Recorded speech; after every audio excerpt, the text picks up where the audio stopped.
माता मित्रं पिता चेति माता मित्रं पिता चेति माता मित्रं पिता चेति स्वभावात् त्रितयं हितं स्वभावात् त्रितयं हितं स्वभावात् त्रितयं हितं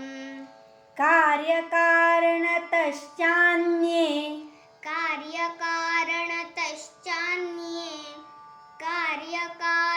कार्यकारणतश्चान्ये भवन्ति हितबुद्धयः भवन्ति हितबुद्धयः माता मित्रं पिता चेति स्वभावात् त्रितयं हितं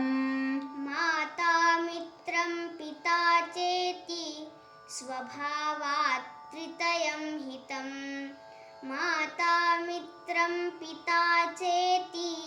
स्वभावात् त्रितयं हितं कार्यकारणतश्चान्ये भवन्ति हितबुद्धयः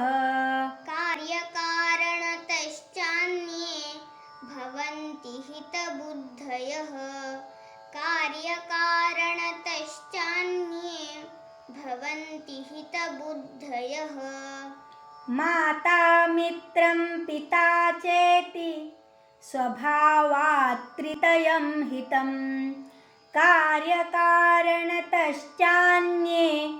भवन्ति हितबुद्धयः माता मित्रं पिता चेति स्वभावात् त्रितयं हितं